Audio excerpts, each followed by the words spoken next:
Welcome to the cockpit. My name's Ryan. I'll be your pilot tonight.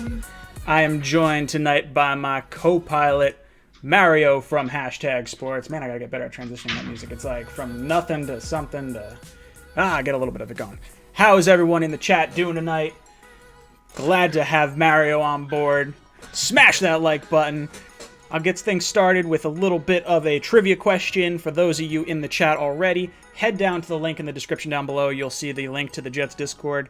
In that link, head down to the poll section. You'll see the question of the day. Our question of the day, get it right. I'll raffle off a shirt at the end of this live stream.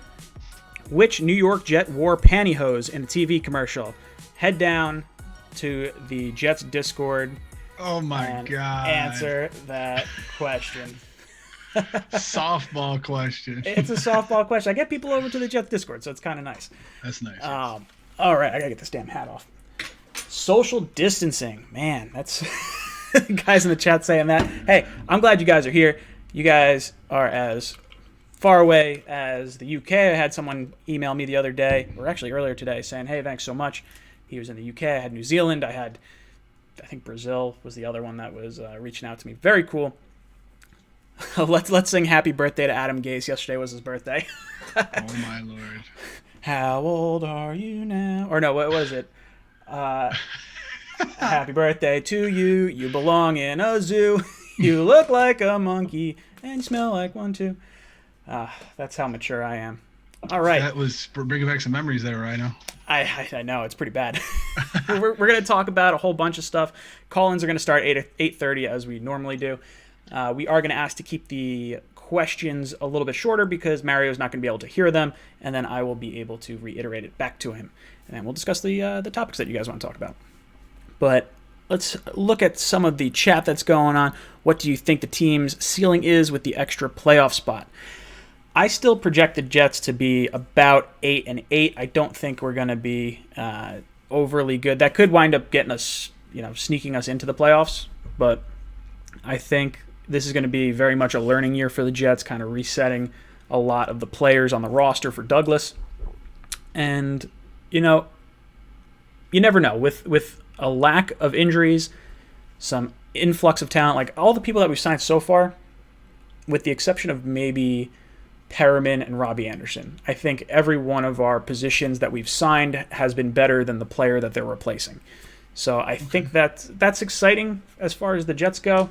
Now the division is totally up in the air. I know as far as the AFC East is concerned, the Bills look to be the powerhouse of that division right now. And then obviously the Patriots, you can't count them out until they are actually out of it. What are your thoughts on the AFC East, Mario? When you said the Bills are the powerhouse, I was about to say, don't you put that evil on you, Ricky Bobby. Don't you put that evil on.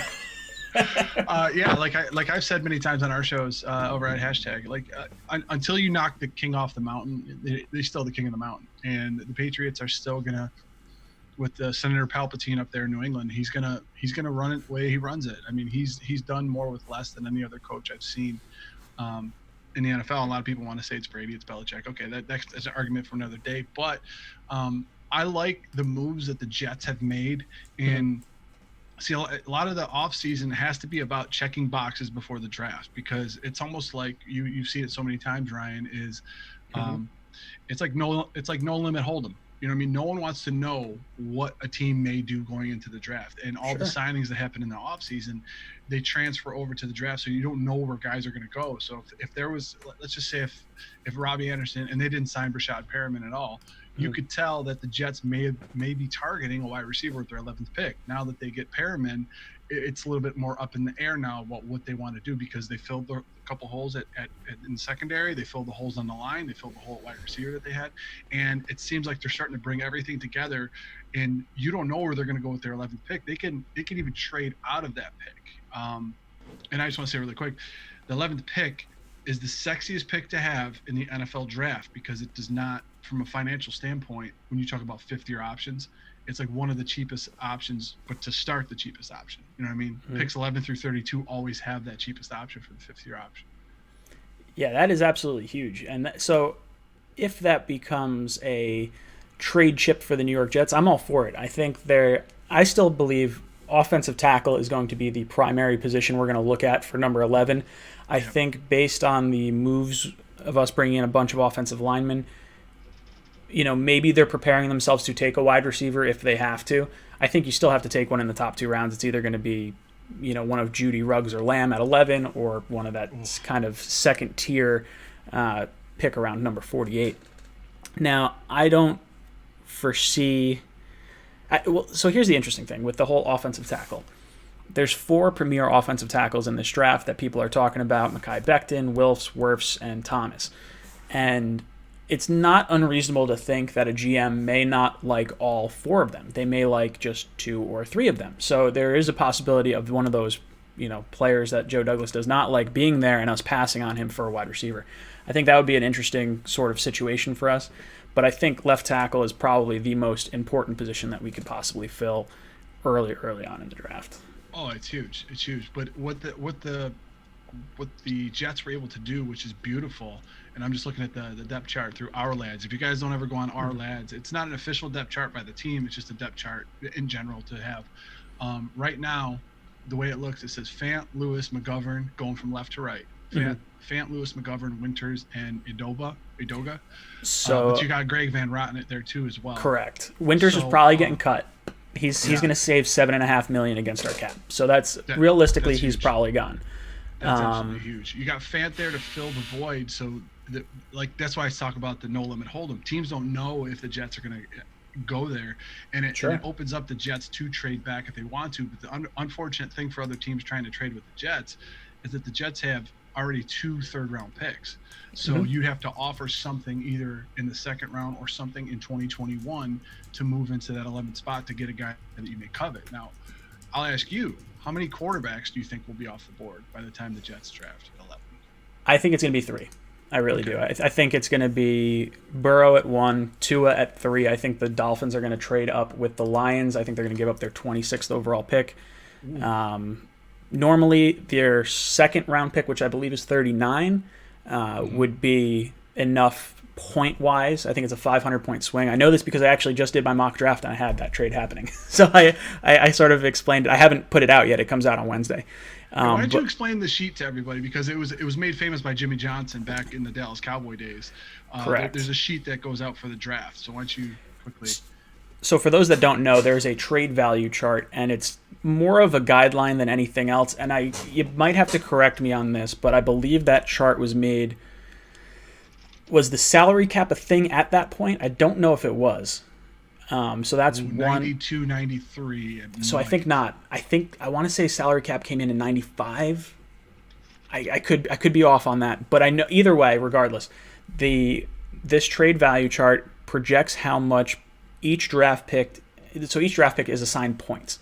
So the first 5 draft picks are really high value points. So it costs a lot to get up into there. And once you start moving down a little bit, then you can start swinging picks for a little bit less compensation. Now, the issue with this trade value chart is it doesn't play the market value. So when I say that there's a 500-point difference between the 5th pick and the 3rd pick for the Dolphins to trade up, you're talking about the 39th pick. The 39th pick is about 540 points maybe, and in order to get up to that pick, in theory, it should only cost that. But when there's a quarterback on the board and you have the Chargers potentially bidding, you're going to have to overpay, and I think you could see the Dolphins have to give up that 3rd first-round pick that they have to secure that, 2 hops up, which is a pretty steep price to pay. But if you're getting your franchise quarterback and you're preventing the Chargers from potentially getting it, I think that's absolutely critical. One thing that the trade value chart does not take into account, aside from the positional value or potential bidding that could go on, is the rookie pay scale. Now, the rookie pay scale is so much more valuable to have those high free agents or have those high rookies on those contracts. It's not like it used to be in the mid-2000s where you'd be hamstrung with Mark Sanchez or insert any Sam other. Bradford. Yeah, Sam Bradford was is the worst. key. That was a huge one. When you're talking like this guy tears an ACL every other week, and then all of a sudden he's out for 3 straight years. Yeah, it's amazing. I want to say he's been traded for like 3 first-round picks when everything's all like said and done, because it was to Philly. He was selected as the first overall pick. Then I think they gave up a first-round pick to send him to Philly, and then I think they got a first-round pick for him to go to the Vikings. And then I don't know if there was any. I think he signed as a free agent to the Cardinals before. I don't even know if he's still in the league. Is he still even playing at this point? I don't think so. Yeah. But a couple numbers to give you what you were talking about. The salary cap started in 1994, so you were really close, but it still was after what the value chart is. And like I said, and like Ryan said, the value chart is just kind of like a reference to give you about how teams may move here and there and what the value of a pick may be. However, being in the AFC as well, the Chargers and the Dolphins, it might be a little tricky. But currently, as of right now, the Miami Dolphins have 23 million. They're 23 million under the cap. Chargers are 21. Now, why that's significant is because that currently the Dolphins' rookie pool picks would cost $18 million. So they would be burning up a lot of their cap right away. The Chargers are only at 9.9 million, so roughly 10. So if by the Chargers absorbing that rookie deal, if they were able to get that pick, it would be kind of tough, but the Dolphins would be relieved of some of those picks as well. So, like I said, I agree 100% with you that I see quarterbacks going off the board. A draft day trade is not out of the realm of possibility. I just think it's a little tricky with the AFC going in there. If it was an NFC team, I would definitely 100% say that, because we had it happen with the Bills, and it was a little bit different with the Jets because we traded with Tampa Bay to get our quarterback. You guys had made a trade prior to the draft itself with Indianapolis. Yeah, I believe it was St. Patty's Day that actually wound up happening. It was right after free agency. I was out in Tahoe, and I was like, oh, man. I was like, Dad, they just traded up to number 3. I was like, we're getting a quarterback. I don't know who it's going to be, but we're getting Baker, we're getting Sam, we're getting Rosen or Allen or one of these guys. I was all jazzed up. Vinny, thank you so much for the $2 donation. All work and no sports makes Vinny a dull boy. Vinny, you're not a dull boy. I think you're an amazing boy. And that's a little weird to say out loud. Guys, if you have not answered the poll question of the day, I have that linked down in the description down below. Click on the Discord link. There's a section for the poll question. If you answer that right, I'm going to raffle off a question, or I'm going to raffle off a question. I'm going to raffle off a shirt, t-shirt, hat, mug, whatever, at the end of this show. I did just release the In Joe We Trust shirts, so if you guys want a chance to get one of those, down in the description, the question of the day: which New York Jet wore pantyhose on a TV commercial? Head over to the Jets Discord, answer that question. Oh my God, that's awesome too. But I got 2 things coming from the chat. First of all, it's funny that you're a Jets fan. I'm a Bills fan. We got Dolphins Nation. Oh yeah, saying, I thought I saw it pop in. Josh Allen is trash and he has a bad arm. Sam Darnold is better. I don't completely disagree with him, but one thing that I wanted to get to in the chat is FL Boomer. I would take a number 1 edge rusher over a number 5 offensive tackle. I want to know what yours and the passengers' thoughts are on that one. All right, that's awesome. So this is a question that has sort of started to rear its head as of recently, and that's the situation where the Jets might wind up getting screwed on the offensive tackle front. So in the event that let's say the first picks are Burrow, Chase Young, Tua. Now you have the Giants. Maybe they don't want Okudah because they just brought in Bradbury, and maybe they want to take an offensive lineman because Solder's probably going to be gone after next season. So now you have offensive lineman at 4. At 5, you have Detroit. They're probably taking a defensive player there. I would think Isaiah Simmons.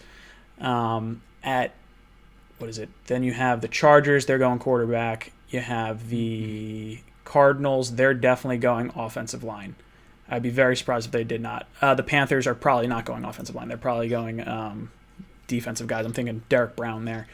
But you're talking, so Giants, Cardinals, Jaguars, and Browns. That's 4 offensive linemen potentially that could be going in the first round before the Jets. So now, all of a sudden, are you taking a top wide receiver, probably the best wide receiver of your choice at number 11, or are you going to, forego that receiver because it's such a deep wide receiver class? You're probably going to get a top wide receiver at that number 48 pick, probably a first round graded wide receiver too. So in the event that the top 4 tackles are gone, I would like the Jets to try like hell to try and trade back as best they can. Maybe still take a receiver, like if Judy, Lamb, or Ruggs is still there. Mims is another one I would consider, Jefferson as well, depending on how far back the Jets fall. But if we can add another second or third round pick, if we can fall back to Philly's 21 pick and maybe they have to give up next year's first because they really want Henry Ruggs, I'm all about that. If that's the case, then maybe I don't go receiver or lineman in the first round. Maybe I wind up going with a cornerback or an edge rusher like the comment question said. I think that could make a lot of sense. I don't want to take defensive player at the top of the draft regardless, and I'm kind of sticking with it. I really want offensive tackle. If it's not offensive tackle, I'm taking the best receiver, and I think that's CeeDee Lamb. That's kind of my thinking. Brandon O'Hara, thank you so much. Hey, do you think we trade... Whoop, sorry. The chat wound up scrolling up on me. Hey, do you think we trade for Trent Williams, and would you pick up Cam Newton over Sam Darnold? Brandon O'Hara, I'm going to punch you in the gut because I'm not taking Cam Newton over Sam Darnold. He's way too injury prone. I like Cam Newton, but no. Would I take Trent Williams? There's a situation where I would. Now, I've been very against the Trent Williams thing all season, and all offseason I've been saying it. I think if you're looking at Trent Williams, this is what has to happen. The 4 tackles go before you in the draft, so I'm not doing this until draft day. 4 tackles go ahead of you. Now you take CeeDee Lamb or whatever receiver you want at your pick. Then you head down to the second round, pick number 48. If someone you like is there, maybe an Ezra Cleveland falls or Austin Jackson, someone like that, maybe the Jets decide to make that pick. But I think I would only give up a third round pick for Trent Williams. Now, he still wants a big contract. I don't trust his health. He hasn't been healthy for a full 16-game season since 2013. He hasn't played in 2 years now. And then you're also looking at his Pro Football Focus scores, and for the 3 years leading up to this past year, he was declining each one of those 3 years. Now, yes, it was a 93 to start, then it was an 83, now I think it's like a 70 or something like that. So he was trending down prior to the injury, prior to having cancer, and like all this stuff. Like you forget all this stuff. Like this is like the guy failed a physical because he couldn't get his helmet on. Now I think that was probably a little tongue in cheek, but I would be okay with Trent Williams for a third, especially if the Jets have more money to burn. But he's definitely not my top option. What do you think about Trent Williams? I mean, obviously that name is floated as well as Cam Newton's quite a bit in the Buffalo area, just because of the Carolina connection with Bean and McDermott running the show. There's people actually talking about Jameis Winston and Cam Newton coming up to Buffalo, and I'm just like, no, I'm good. I would like to see Cam Newton back up Allen. I think that would be something cool to see. Not that I want to see it, but I could. I just think for the price tag that he wants, he still thinks he's a starter. I mean, he's a former MVP back in 2015 when they went 15-1 and went to the Super Bowl, and I completely understand that. However, you don't want your backup quarterback to be one of the most popular guys in town.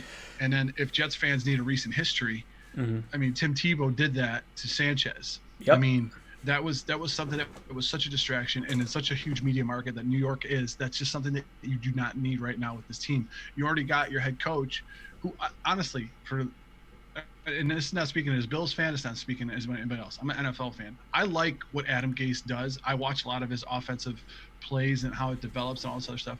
He had very minimal things to work with last year. And the line was having trouble keeping Darnold upright, and then Darnold was out for weeks, and then a lot of things kind of manifested in itself where it just became a dumpster fire. And with Gase at the front, if you were in a small market, I believe it wouldn't have been as exacerbated as it was previously. But as far as circling this back to Williams, he definitely is going to be somebody that's targeted. Since the Jets do have a second, third round pick, it would be something they could do. But for me personally, I don't like it for either the Bills or the Jets. I don't think it's good. What I think the Jets did was very smart, and they got depth at the line position where they could still go into the season and have a formidable line to protect Sam Darnold. Now, shifting that over to the receivers, Perriman, Doxson, and Crowder, I love those three. I absolutely think those guys are just monsters. I'm not huge on Doxson. Doxson's the one I could see getting cut. Now, I think the Jets' offense with Perriman, Crowder, Herndon, Griffin, Bell, with a high-round rookie, whether that be CeeDee Lamb, Jerry Jeudy, Ruggs, or the 48th pick, whatever it is, I think that's more formidable. Yep. Doxson's a good 4th, 5th option. Like, I'm excited to watch Vincent Smith, who really didn't get a ton of looks last year, but I think he's got some upside to him, more than I think Doxson does. But I mean, I'd still be excited for it. I'm excited for the Jets offense in general this year because I think it's going to be leaps and bounds better. There's no way you can have a worse season with the addition of talent that you're bringing in, the injury, hopefully bug is out of here, and Sam Darnold's healthy. I mean, he had mono for the entire season. Like, I don't care that he missed only 3 games. The fact that you get mono, you're not 110% until like 3 months later. Like, anyone who's had mono can tell you that. Mm-hmm. I want to get to a question in the chat. Where did I see that pop up? Ray, thank you so much for the $3.99 donation. If tackles are gone, trade back, take Ruggs, trade for Trent. So Ray was actually saying basically what we were just talking about with the whole, if the tackles are gone, you try to move back or you take the best wide receiver, whatever it is, and then you wind up trading for Trent Williams. That's a situation where I could be okay with if we're not going to have the money to spend on other players. Like, I would prefer us to spend our cap space right now on Everson Griffin, Vinny Curry, one of those edge rushers, because I don't think we're going to get an edge rusher in the draft till maybe the 3rd round. I think tackle and wide receiver are going to be the 2 most prominent picks there. I think one of the things that's good for the Jets, and some people might see this as a negative, but I see it as a positive. When you look at the guys that they brought in, I mean, Brashad Perriman, he's going to be on his 4th team. Okay, you look at Pierre Desir, he's going to be on his 4th team. You look at George Fant, he's going to be on his 2nd. Connor McGovern is going to be on his 2nd, but those guys had injury histories as well. Josh Doxson is going to be on his 3rd. He's on his 3rd team, and you don't really know about him. The part that I like about it is because I come at it from the schematics of it. Now, your best player on your offense, and I don't mean to upset the passengers, but it's Le'Veon Bell. It's not Sam Darnold. Okay, mm-hmm. Sam Darnold is a polished product. I think he's gonna be a great quarterback in this league. I think, to a degree, he's more up here, more advanced than Allen. I really believe he is. But the physicality that Allen brings to the table is something that's it's the only few guys in the NFL have that. But you put Doxson on one side, you put Crowder inside the slot of Perriman. Now you have to account, even though you don't think Doxson may even make the team or anything like that. The guy's speed is something that you have to account for, as well as Perriman's. And you also have to have somebody who can cover Crowder, which not a lot of people can. Not a lot of people have the defenses equipped to do that. So what does that do to your offense? What it does is it takes guys out of the box, and it makes reads easier for Darnold, and it makes the running lanes for Bell even more. Bringing those wide receivers in, even with a line that you've put together of guys that you're really unsure of, will make the line better. We saw it with the Bills last year. I mean, they brought in John Brown, they brought in Cole Beasley, slot guy and an outside threat. So it was able to open up things for the running backs on the inside, and it helped the line out. So, like I said, like you told me before the show, they're doing some things that the Bills did in the previous year, but it's still, I like the blueprint that's been laid out, and these guys that you have on the outside directly affect the line and how schematically everything will work inside. And it's going to help Le'Veon Bell out quite a bit. So I'm looking at the chat. I see a few questions about backup quarterback and who the Jets would want. I'm seeing Cutler thrown around. I'm seeing Flacco. I'm seeing some other guys. They said Jets Central wants Blake Bortles as a backup. What do you guys think of him? Blake Bortles as a backup would be really cheap, I think, but I would prefer Joe Flacco as my backup quarterback. Joe Douglas was the one that went out and scouted Joe Flacco the year before he came out in the draft, and he put his stamp of approval and said very high-rated things about him. So I could see Flacco wanting to come and reunite with Douglas there. The price is going to be the issue because I think Flacco is still worthy of getting a pretty high contract, not like starter money, but high enough that I don't know the Jets should really spend that kind of money on a backup. So cheap route, I'm okay with Bortles. I don't think there's going to be any sort of waves made there. I think he could win you a few games. I think Flacco is the better option of the two. Cutler, I don't think's even in the picture at this point. Yeah, I don't think he poses a threat at all. I don't think Flacco poses a threat to Darnold at all. Like Newton would.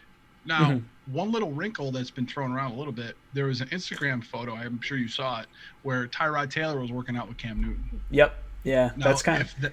If that manifests in itself where they're like, LA decides to kick the tires on Cam Newton, that could completely turn the draft around of, guys are going to be panicking to try to get up either to the Jets or even further to try to trade up to get that wide receiver help because they know that a quarterback's going to be flying down the board now because they signed Cam Newton. Yeah, so that's nothing huge. official yet. That's just something that was rolling around a little bit. Yeah, that's the speculation right now. Now originally the Chargers came out and said they want to roll with Tyrod Taylor, but that was pre Cam Newton getting released, and like they started talking trade talks, but like the Chargers never got into that. So I was under the impression they were going to go quarterback in the draft, but if they do wind up flirting with Cam Newton and they bring him in and they have Tyrod Taylor as the backup, now all of a sudden they're probably not taking quarterback at the top of the draft if they don't love Herbert, because I think Herbert's going to be the one they're going to take or, love. Oh, Herbert. Oh, boy. Yeah. No, so I just love the marketability because when you play in LA, you have to be able to market your team, especially with two teams there. Sure. So you're going to have to try to market your team, and then what better marketing thing to happen by having Cam Newton out there? I mean, the guy in and of himself could be something that, it goes, oh, you got a question. Might as well take that one. Thank you so much. I believe that's 10 euros. Yeah. 10 euros. Dave, I was talking to Dave earlier today. Dave's really cool. He's been supporting the channel, so thank you so much, Dave. Guys, what do you think of the option to offer flexibility to not reach and offer options to trade back or playmakers getting Peters and Griffin or Curry as short-term fixes and act as mentors? So short-term contracts for Griffin or Curry, I'd be good on signing them to like a 2-year deal. I'm not real big. Did he say Trent Williams in there? I think... No, he didn't say Trent Williams. He said Peters. Okay, so I really like Peters. Peters is the left tackle from the Eagles, and he's played phenomenally well over the last few years. He's 38 years old, so he is a lot older. I do think that would be a good stopgap. Maybe Peters doesn't sign until after the draft because he knows that the Jets might pay him a little bit more money if they can't get their tackle. I would be on board with bringing in Peters. I would be on board bringing in Curry. Everson Griffin, I think, is the better of the two pass rushers. So I'm good either way there, but I think that's a great question. I would definitely, bring those guys in on short-term fixed deals.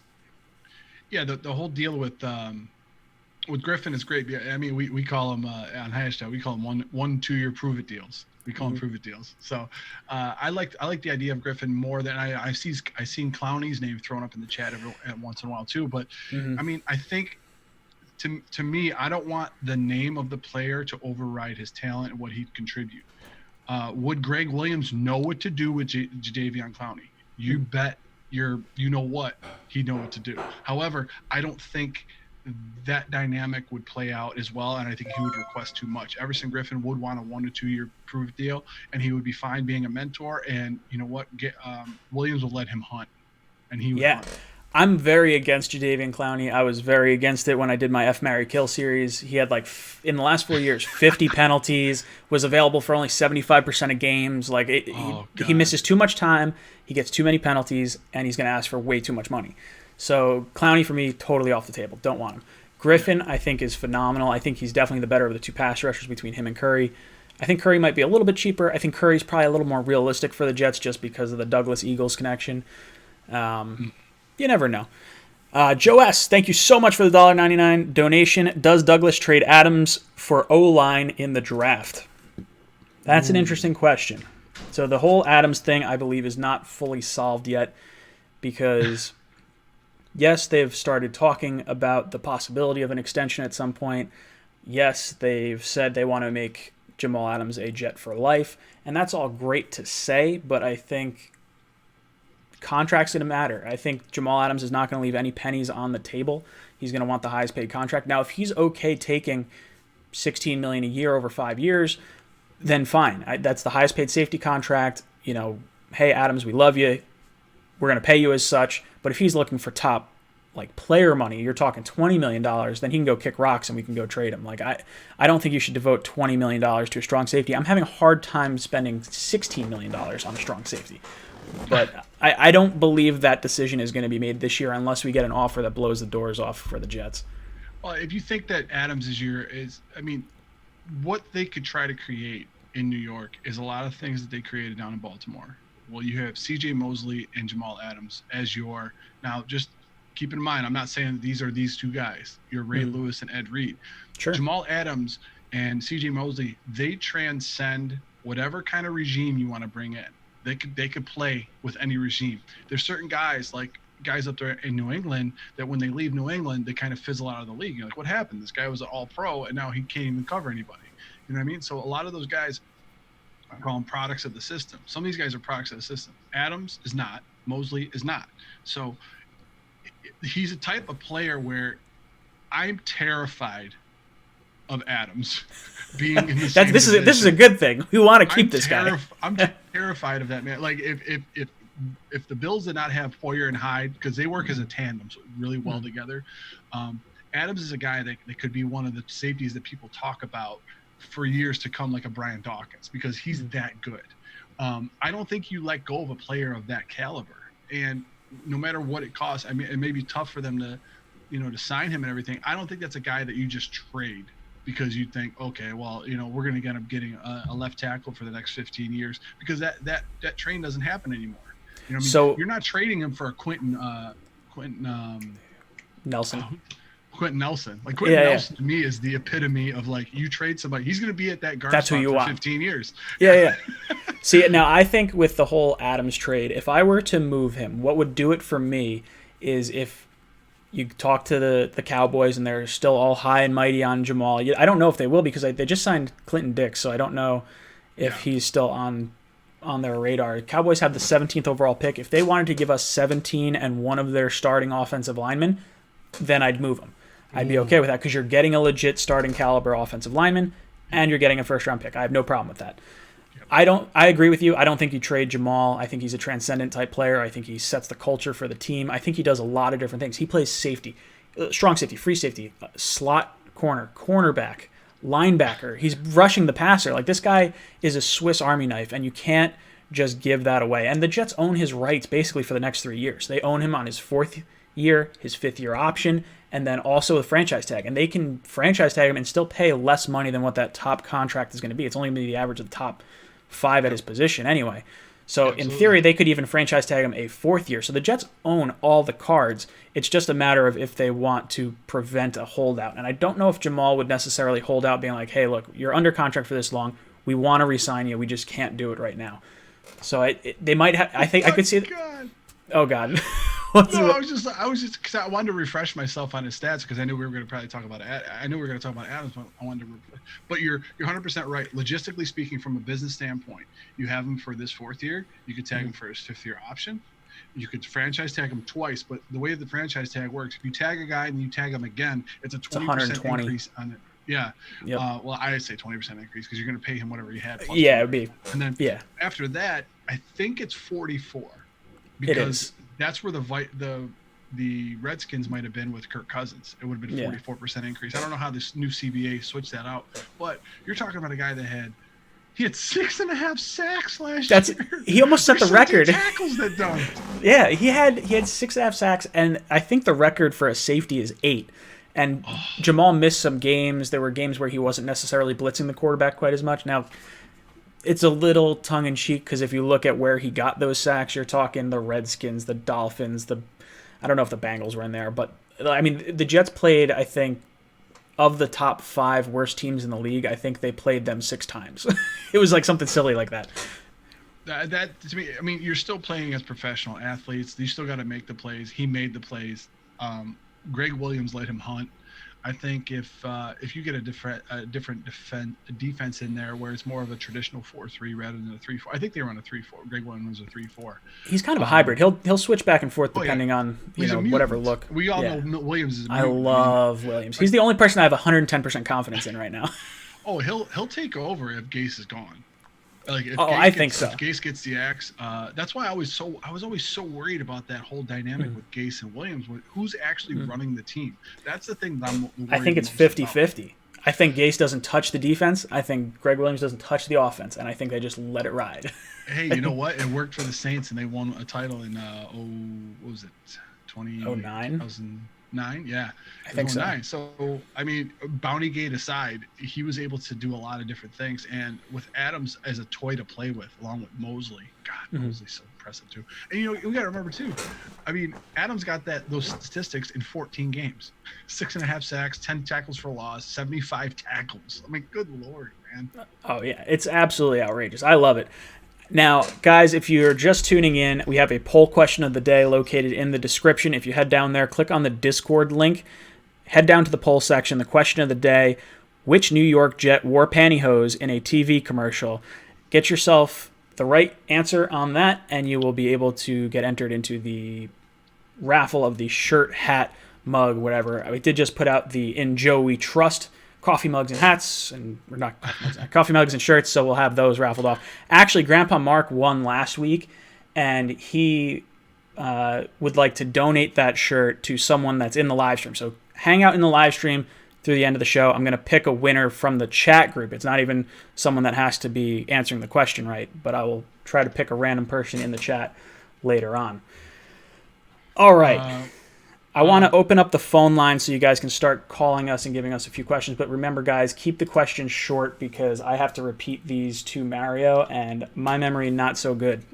So the phone lines are now open. Let me get the phone number on the screen.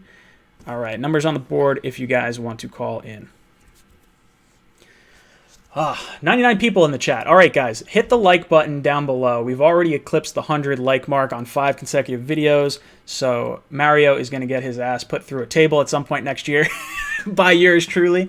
But still, if you guys want to hit that like button, it helps the show grow a little bit. People see that many likes on the channel, and all of a sudden you get more people following. We're almost at 7,000 subscribers. We got our first caller in of the night. Brad from Minnesota. Brad from Minnesota, what's up, dude? Welcome to the cockpit. Hey, how you doing, man? Not too bad, hanging in there. What's on your mind? Hey, a little context here before my question. I've been a Jets fan since 2007, since I was in 4th grade. One of those guys that kind of just picked the team. Mm-hmm. One of the most worst decisions I made in my life. But I love it. Listen, I think you guys got a lot of confidence going forward. I think you said at the beginning that you see this being an 8-8 season. Mm-hmm. Given our schedule, strength of schedule, and how much we have to travel, at least what it looks like right now on paper, I don't see how we win more than 5 or 6 games. Mike Maccagnan came in. Everybody was really excited. Bowles came in. Everybody was really excited. I think the same thing's happening now with Douglas. Here's my question for you. Okay. How do you have the heart to not only keep cheering for this team, but to influence so many young minds and hearts to keep cheering for this team and get them excited? You know what I'm saying? Okay, so this is a good question. Thank you so much for the call. So the caller's saying he's been a Jet fan for a long time, ever since 4th grade. He picked the team and just kind of stuck with it. He thinks the 8-8 prediction that I had, or hope that we could have for this season, is a little too optimistic, and that he sees the Jets probably winning about 5 games. How do I have the confidence to encourage the youth into liking this team as much as I do? And here's the answer to this question. Misery loves company, so I want as many of you terrible jamokes to come with this plane crash as possible. People love watching, train wrecks and things like that. So if this plane's going to crash, you could be on it with me, and I would have no problem with it. But anyway, so the 8-8 prediction. I want to get into this. So he's saying he thinks about 5 wins for the Jets next year is probably about where we'll wind up based on the strength of schedule that we're going to have to face, reversing the NFC West, the AFC West, plus our division. So Here, let me rattle off the teams that I think we could win against.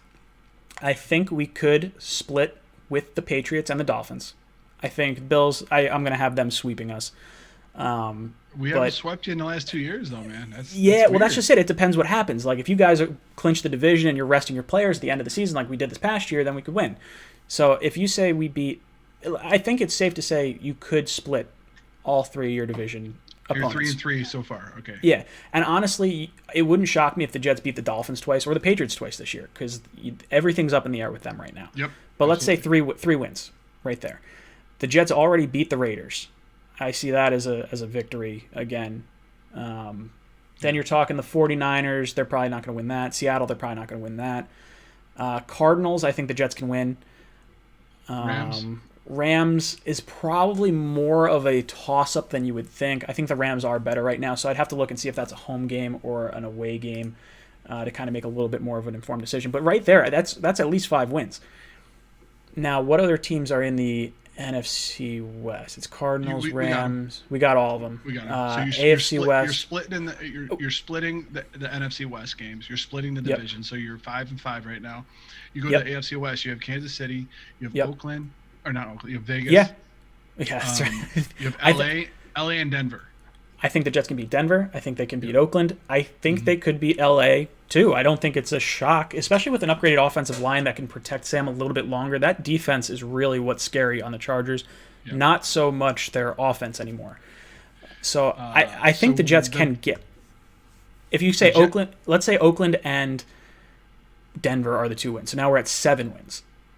Okay, so you're at 7-7 with 2 games left. You have to play the 3rd place finisher in the AFC South, which I believe is the Jaguars, and the NFC, or is the Colts? AFC North, I think it's the AFC North. You play the 3rd place finisher, which I believe was the Browns. The Browns. Or Jets no, beat the Browns. It is the Browns. Yeah, it is. The Browns are the It 10th wasn't the pick. Steelers, So because I think the Bills are playing the Steelers again. Yeah, so it'd be Pretty the Browns, and then I think it's, what would it be? Who finished worst? It's Colts, or picking 13. We're picking 13. I'll look it up. The Titans. I want to say, it might be the Colts, I think, because I think the Jaguars finished last in that division because the Titans were in the playoffs. The Houston so we're looking, was definitely Browns, higher. You guys are playing the Browns because the Steelers did finish 2nd. So the Bills play the Steelers. So they're saying Colts Browns in the chat. The Colts. Yep. Colts Browns. Yep. So Colts, I think, is probably a loss. I think them with Rivers and that team is probably stronger than what we can handle. The Browns, I think, is a crapshoot. I think the Jets can win that. That's 8-8 right there. And that's without anything too crazy happening either. Yeah, I mean, I caught a lot of heat on our channel with the Buffalo Bills. I predicted, I mean, this is way too early to predict all this stuff, but I predicted that the Buffalo Bills will win the division at 9-7 because the toughest part is going to be taking care of your division. I know a lot of people had the Bills sweeping the division. A lot of people had them going 5-1. I'm sitting there going, whoa, let's try to backpedal a little bit here, okay? The Jets have always found a way. They've always found a way, okay? Whether or not, if the Jets were at the top of the mountain, the Bills would always steal a game here. If the Bills were at the top of the mountain, the Jets would always steal a game. That's how it always worked. So the Patriots are going to be the Patriots. The uncertainty of a team led with not Tom Brady. We have to remember they're 14-6 when Brady doesn't start since 2000. Okay, so let's not just say that the Patriots are going to be pushovers here, even though they did lose a lot of guys in free agency. The Dolphins loaded up this offseason, and they have Brian Flores down there who's off the Belichick tree, so has the infrastructure there. I said this. I believe that the Buffalo Bills and the New York Jets, it's all about whoever takes care of the division will, because I think the AFC West, NFC West, that's a gauntlet. Running through the Rams, running through the Niners, you're playing. The Buffalo Bills have to play the Steelers, who always play tough. The Bills have to play the Titans, who are just in the AFC Championship game. They have to play the Niners, who are just in the Super Bowl. Seahawks are always tough. I mean, I had them losing a lot of games, but I had them 4-2 in the division, which is why I had them at 9-7. Sure, and that's just it. That with the Jets and like the schedule they have, the Jets may finish 7-9. I mean, maybe even if they finish 6-10. Like, let's say some stuff goes wrong for the Jets, I would be able to say that the Jets are having a better season next year with the talent they have and the offense and everything. I think guys having a second year in Gase's offense is going to help. I think getting Herndon back, Sam Darnold fully healthy, you get C.J. Mosley back. There's just so many positives going into this year that were negatives throughout the entire season of last year. I'm going to open up the phone lines again while Mario's talking. I'm going to put my finger up if we wind up getting a caller while you're talking. What was I supposed to say? No, I was trying. It looked like you had something to say. What I was just trying to emphasize is the fact that it's not going to be a pushover division. It's going to be kind of the flip that what it was this year. I mean, you said the Jets played like 6 of the worst teams, offensively, but it's going to be a gauntlet the entire year. So I just want to reassure Jet fans that an 8-8 season is, I mean, as far as draft status goes, it sucks because you're like right in the middle. You can't really do much, but that is a victory with all the new moving parts. And I didn't even think about Herndon. That's almost like an extra draft pick. I love it. Vinny, thank you so much for calling in. Thank you for the donation before. What is on your mind, brother? By the way, you forgot to mention that That line was from The Shining. Oh wait, which line? What did I miss? Hold on. No, when I said all work and no sports makes. Oh yeah, okay. That's true. There's a hotel near where I work, and it is abandoned, and it looks almost exactly like The Shining. Like people come out of the stains in the floor. It's like, oh yeah, it is terrifying. Oh yeah, no. So I'm trying to think of the question now. Is like. You're trying to think of the question now. You called in, Vin. Come on, Vin. I got it. You know, all right. Like I said, well, you were talking about 8, 9, 7, and like obviously worrying about the Patriots, but right now with the current state of everything in the AFC, everything in the division right now, like how close do you think the Patriots are to just complete and utter collapse? Say that one more time. I missed the last end of that. Like, how close do you think they are to complete and utter collapse? Because in my opinion, I just think it's like, if everything goes wrong very quickly for the Patriots, I think the Brady side of the fan base will be demanding Belichick's head. Ooh, okay. So Vinny, good question. He's saying, based on what's going on with the vision and the schedule and everything that could be going on, how quick will the Patriot fans turn on the Patriots if they start out, pretty poorly, and it looks like it could be a rough season for them? They already have. I know a lot of Patriot fans have already bought Tampa Bay jerseys. You know what I mean? I think that if you're a Patriot fan and you're in your mid to late 20s, it's going to be rough going for you. I mean, you haven't developed the tough skin that Jets, Bills, and Dolphins fans have had to endure for the last 20 years, because all you've known is winning the division. Mm-hmm. Now, when you don't win the division, what happens? Oh, I can't wait! I can't wait. A lot of people are going to fall off that bandwagon. I really feel a lot of people are going to fall off that bandwagon and either say that they're going to watch the Red Sox or they're doing something else. Now we got to get DNP back on here, the Patriot guy we had on like 2 weeks ago. That was a lot of fun going back and forth with him. But God. Last week I did a sportscaster stream with him. Yeah. And it was awesome. It was a good time. We were arguing like we did on your show. It was pretty sweet. We've been talking about doing some type of AFC East panel, and I think it's something we should probably revisit again and again as we get a little closer. We were talking, the two of us, DNP, the Patriot YouTuber, and Dougly Do Wrong has shown interest as the Dolphins YouTuber. So we have enough people that are kind of interested in doing this. It's just a matter of getting a schedule that works out for all of us and what makes kind of the most sense. But yeah, dude, I think if the Patriots if their season starts going a little bit south, it's going to be a lot of fun. I'm going to get my popcorn ready as a Jet fan, and I'm just going to sit back and love it. We're going to lap it in. Every Monday night when the Patriots lose, we're going to have to do something ridiculously crazy because it's just going to be fantastic. I'll play some sort of like song or something, like play some sort of video just before. It's like, yeah. All right, guys. How far have they fallen? Yeah, exactly, right? All right, guys, if you have not answered the question of the day, down below in the description of the video, there is a link to the Jets Discord. Head down to the poll section and vote for the question of the day. Which Jets player wore pantyhose on a TV commercial? Head down, answer that question, get yourself entered. For a shot to win a hat, a shirt, and a mug, or something like that I'll raffle off at the end of the show. I also have the prize that Grandpa Mark won last week that I'm going to raffle off as well. He wanted to donate it to someone else out on the stream. So I will use my discretion, but I might pick a random person, might not. We'll see. The plan is to pick a random person. I'll open up the phone lines again so you guys can call and answer or ask another question. Just remember, keep the question short because I have to repeat the question to Mario because he can't hear it through the computer. It's just coming through the headphones right here. So keep the question short, and we'll keep on rocking. Pats fans are the biggest front runners, says Joe S. Jets have no owners. That's amazing. We have a baby shampoo owner. Actually, I didn't realize the Johnsons don't own Johnson & Johnson anymore. I thought they did. I guess they don't. They sold it, so now it's just the Jets and maybe like some sort of other company they got going on. But it's not like the multi-billion-dollar company that I thought was their baby shampoo empire. Silly. Ridiculous. Justin Levine says, I'm in a AFC trash talk group on Facebook. Oh my God, it's brutal in there. It would be brutal. There's a lot of hate. Link. I want to see, dude. If you get the four of us on with Ray and Dudley Dew, whatever his name is, for the Dolphins, it would be a 45-minute bloodbath. Oh, it's fantastic. That's what people want to see. I'm here for it. 100%. Oh, it'd be absolutely great. And it's only going to get better because the Dolphins and the Dolphins are getting better, Jets are getting better, Bills are getting better, Patriots are getting worse. So it's just going to be so much sweeter.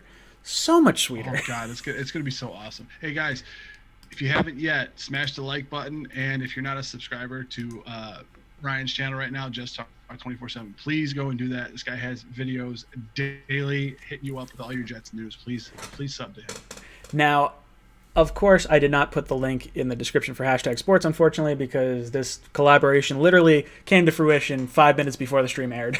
So I did not have enough time for it. But check out Hashtag Sports on YouTube. Him and Paul do a great Bills channel. It's a lot of fun. You're sitting in their car with them. It's like you're one of the guys. I feel like I'm in the backseat of the car. I don't know if you saw it. You guys had a video that you posted where it was 2 other guys in the car. And I was like, damn, Paul gained weight. Because it wasn't Paul in the driver's seat. And I was crying. I was laughing. So I was like, oh, man, now I feel bad. But then I was like, well, the guy in the back seat, if that's your son, he just grew like 30 years or whatever. No, it's We've had to put that on hold now because of the whole craziness going on around the nation and the world. So we did right. All of our things this week are just streams. So usually, hopefully when this pandemic passes, we'll be able to get back in the car and do what we have to do. So. Yeah, guys, thank you so much for tuning in to the channel and all the support you guys have had. I know it's not great being quarantined all the time. I'm trying to keep you guys as entertained as possible with some of this stuff. And it's a lot of fun. I don't mind it. I'm basically on a hiatus from golf because I finished my job in the middle of December. They lay me off until golf season starts up. And I was just about to go back when they started laying everyone off again, and I was like, great. I just continue to stay on, on the couch and keep making videos. This is fun. I'm okay with it because now it's free agency. I get to make videos about. I get to make videos about the draft. So this is a good thing for me. It's all right. Becca's in the other room playing Animal Crossing right now. I got her a video game, so we're kind of having fun with it. That's amazing. Guys, if you have not answered the question of the day, head down to the description down below. There is a link to the Jets Discord. Which New York Jet wore pantyhose in a TV commercial? Head down to the Jets Discord, to the poll section, and answer that question to get yourself entered to potentially win a hat, a shirt, or a mug. I have the In Joe We Trust mugs as well as the In Joe We Trust shirts, so you guys can possibly win one of those. What do we got going on in the chat? What do you actually think the division standings are going to be? I'm not going to say wins and losses, but I'll say I think Bills win the division. I think Patriots are second, Jets are third, and Dolphins will be fourth. And we got a caller. Call from Anthony. Anthony, what's up, brother? Welcome to the cockpit. Hey, how you doing? I just got 2 references to make. Who do you think is going to be the Jets running back? Mm-hmm. And I do see Patriots trading Gilmore to get assets. Ooh, okay, very cool. So the question the caller just asked was, thank you so much, Mumtaz Shamsi, for the $20 donation. I'll get to your question after this question right now. So he's saying, first question, who do you think the Jets running back is going to be? I think it's going to be Le'Veon Bell. I could see the Jets possibly trading Bell halfway through the season because his contract is a little bit more manageable once you get halfway through the year because a playoff team could cut him later on and be all right with taking on that cap hit for one season. Now, I predicted the Chiefs would be the team that would trade for him because they need a running back. Oddly enough, I have them taking a running back in my mock draft, so I don't know if that's going to wind up being the case. But I think Le'Veon Bell is going to be the Jets starting running back. Second question is, do you think that the Patriots decide to trade Stephon Gilmore for assets to try and recoup some of what they need to potentially get a quarterback, whether it be this year or next year? Okay, so let me try to get my facts and figures right here with you're talking about Gilmore, I'm assuming, right? Yep. See if they get traded. So as far as Stephon Gilmore goes, if they designate him a post June 1st cut. Well, I don't think they'd cut him. I think it would be a trade. That's what they're trying to get assets for him. Yeah, the numbers still work relatively the same as far as the trade goes, because they would still have to take the way that the contracts work is that if you have a prorated bonus for a player, is that the team that actually signed that contract has to eat all the cap. Mm-hmm. So you're only responsible, the team receiving the player, you're only responsible for the base salary. So his base salary is actually pretty manageable. 10.5 and 11.5 the next 2 years.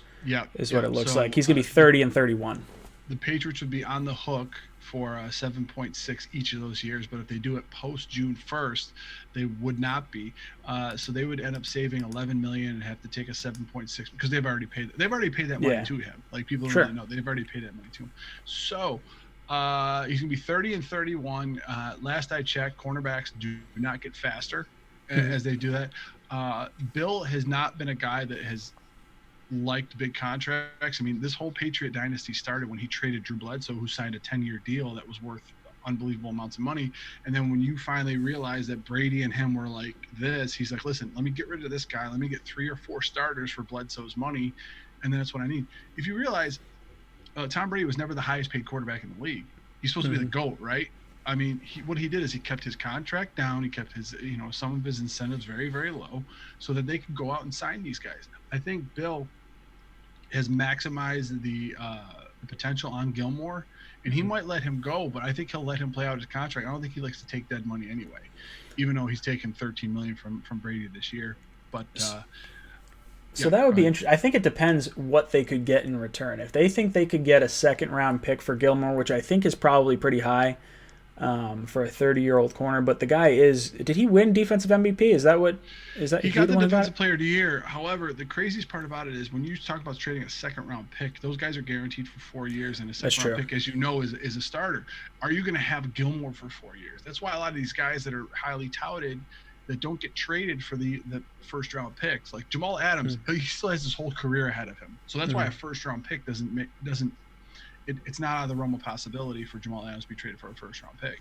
But a Gilmore, how many more years do you think you're going to have him? He's probably only worth like a 3rd-rounder right now.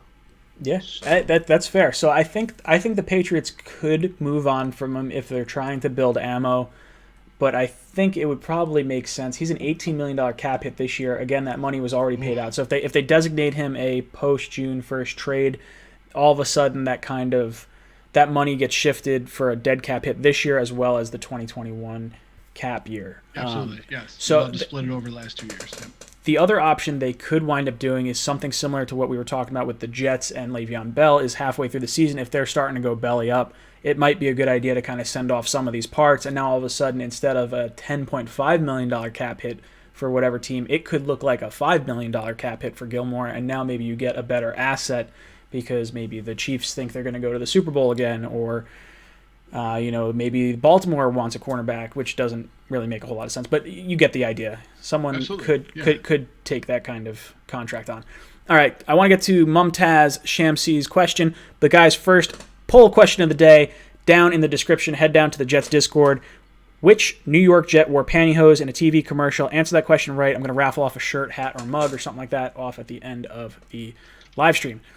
Mumtaz says, if Green Bean is right and we go 3-13, then Gase is gone.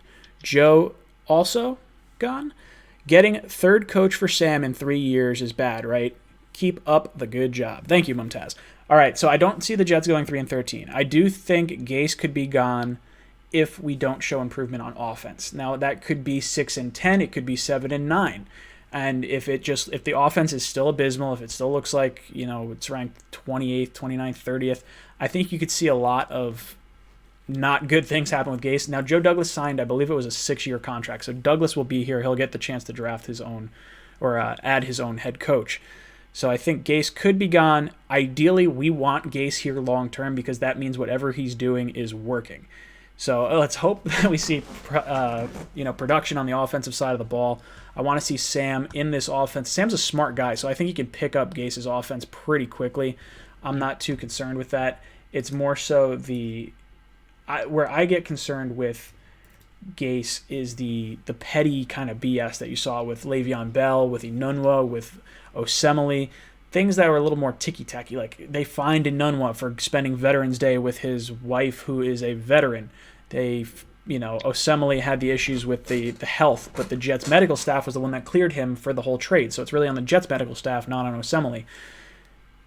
And then you also have the Le'Veon Bell, not using him properly. That concerns me, especially when you see Landry was upset with him in Miami.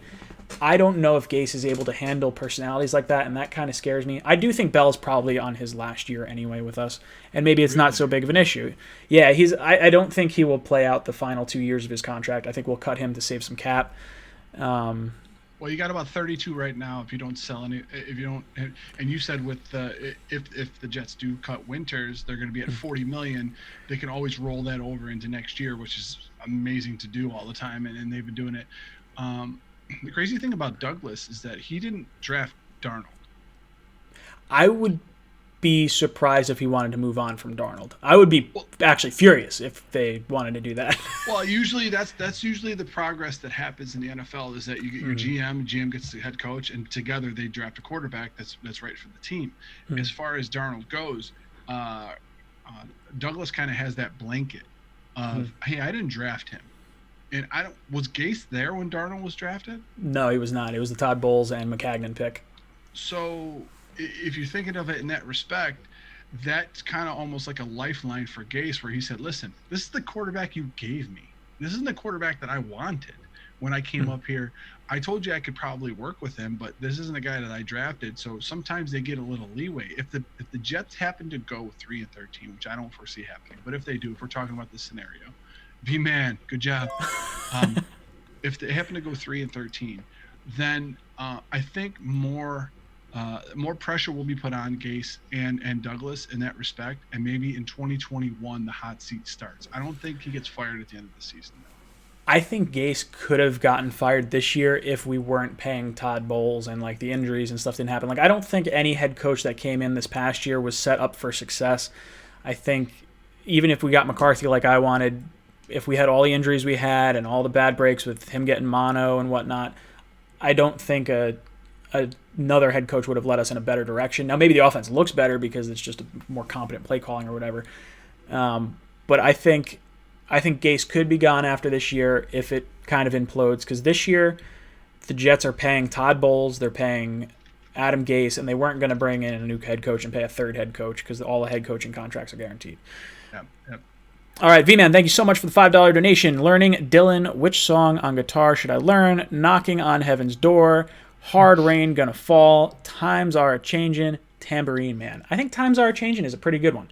That's, we can kind of play that song as the Patriot ship is sinking and all of us are jumping up and down and throwing bricks onto that boat to make it sink quicker.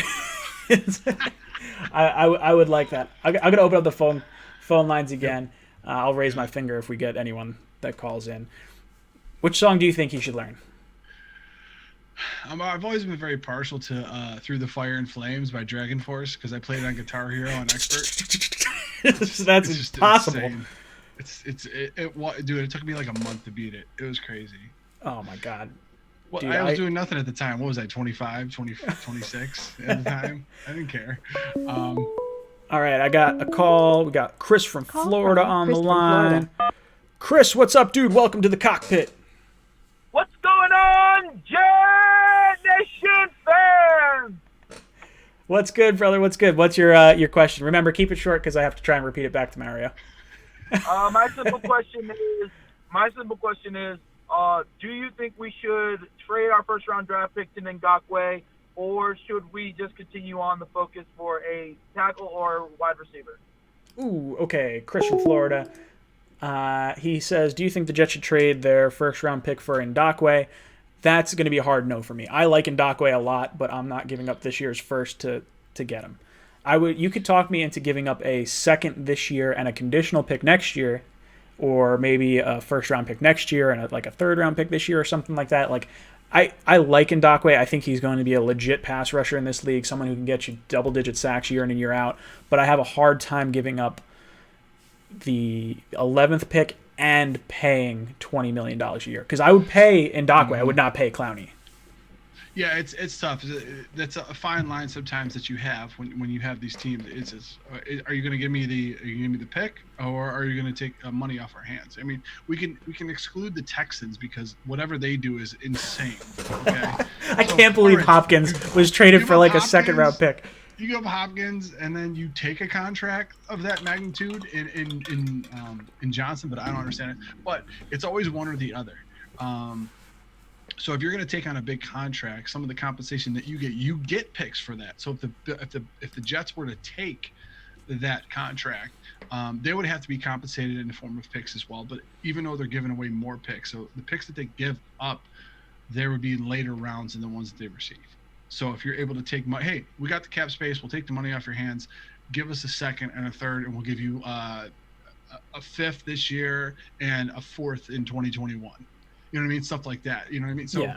It's tough in that respect. But yeah, I mean, any pieces that you add that you want to give to Greg Williams, he's going to find a way. I truly believe he's going to find a way to get it done. And he's so terrifying as a coach because you never know what the heck he's doing. That's what's so great about him being a defensive head coach. Your job as a defensive head coach is to make the offense think. And nobody, I mean, other than Belichick, I mean, there's a couple other guys in the league I'm missing. Greg Williams is near the top of that list of guys that, like, I don't want to play against you. You're a freak, okay? I didn't want to play against your defense because I don't know what's coming at me. Yeah, no, he's absolutely insane. We got some guys talking about edge rushers in the chat. I see Cameron Wake's name pop up. Now, within Dockway, I think Cameron Wake's like 38, free agent. I would be okay with Wake on like a one-year deal. I would prefer Vinny Curry or Everson Griffin because I think both those guys are 31 years old and they're still, they could give you another 3-4 years potentially, but I would like to sign one of those guys for 1 or 2 years as opposed to Wake for a year or giving up a first for Ndakwe. You know what I like about Wake, and I totally agree with you, 1-year deal. That's all you got to do with Wake. Mm-hmm. If you get Wake for a 1-year deal and you put him next to Quentin Williams, you're going to see the impact of a solid edge rusher, how it impacts him and how it opens him up on the inside. So both of those guys are going to benefit at least for that 1 year. And then you're going to get the answer as to if we put an edge rusher that we draft now at 22, not a 38-year-old, a 22-year-old edge rusher next to him, how much more successful can he be? And you know what? He's another guy that if you look at any kind of sport, straight down the middle is where your most valuable players are. Mm-hmm. If you look at any sport, that's the way it works. You look right down the middle. If you look catcher, down the middle, you got catcher, pitcher, shortstop. Catcher, pitcher, shortstop, center fielder. If you have Williams and you have Mosley and you have Adams, you already have the basis of success in that type of defense. That could filter out messages to everybody else. Only the problem is they played together for 1 year. Adams is still young. Williams was just drafted. He's a pup. And then you got Mosley coming in who's supposed to quarterback that entire defense who was injured. So you haven't even reached the full potential of what this defense could be. Oh, yeah. I completely agree. I think that's got to be the route the Jets take. I think you let these guys kind of be the leaders, and then you kind of plug players in. I like Griffin. I like Curry. I like Wake. Any three of those guys I'd really be on board with because I think the Jets got to play a little bit of money ball here. I think Jason Peters could be an option for the Jets in the event that the draft doesn't fall our way at the left tackle position. Again, another 38-year-old guy, but for 1 year, I think you could at least kind of make it work. I'll open up the phone lines again. Guys, if you have not answered the question of the day, down below in the comments or down below in the description, there's a link to the Jets Discord. Which New York Jets player wore pantyhose in a TV commercial? Head over to the poll section and vote for that. There's also Nightbot in the chat dropping the little link, so if you want to click on that, that'll take you right to the poll section as well. And hit the like button. Oh, we got a caller. Who we got? I wish you could hear all this stuff.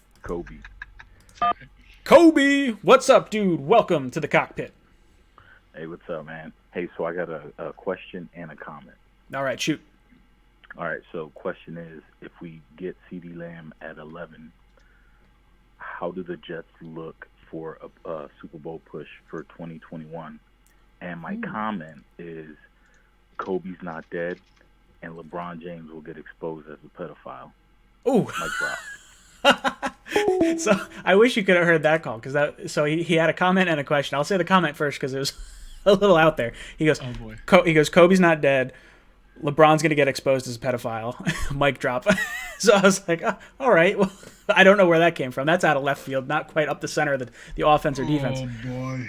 But so he's saying if the Jets get CeeDee Lamb at 11, how do the Jets' chances look in 2021 for a potential Super Bowl? Now, that's a lot of hope because I think we need to make the playoffs before we start talking Super Bowl here. But if the Jets get CeeDee Lamb and the offense starts clicking and Sam looks legit and this team looks like it's trending in the right direction, all of a sudden the Jets' $80 million next year is going to go a lot further, signing guys that want to be here on deals that may not be as crazy as the ones we had seen in previous years. So if we get CeeDee Lamb and he plays well and he balls out, sure, the Jets could look better and more attractive for free agents to sign there. Mm-hmm. Maybe retain your own guys on slightly cheaper deals because they want to play for this organization. But Super Bowl, I think that's probably a little bit out of the realm for right now.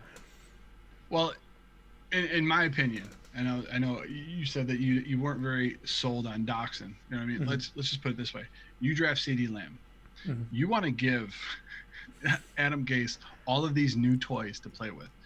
Let me just try to throw this out to the passengers in the cockpit and see if you can get where I'm coming from. Okay, you rebuild your line. Maybe you sign Williams. Maybe you get another tackle. But as of right now, your line is pretty solid and deep right now, as it stands. Okay, could you use another tackle? Absolutely. All teams can use tackles. But I'm just saying right now, if you stay where you are, this is where you are.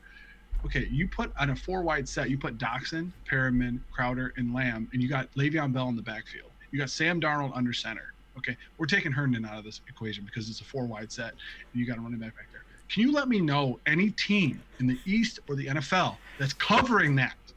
It's tough. That's a lot of speed. It's a lot of talent. You're not covering that.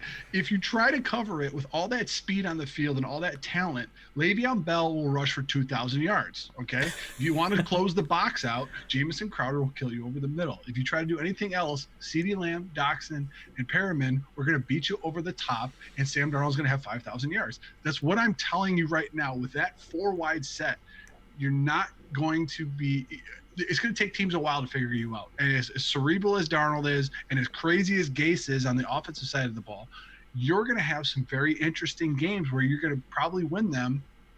You're going to probably put up 40, 45 points.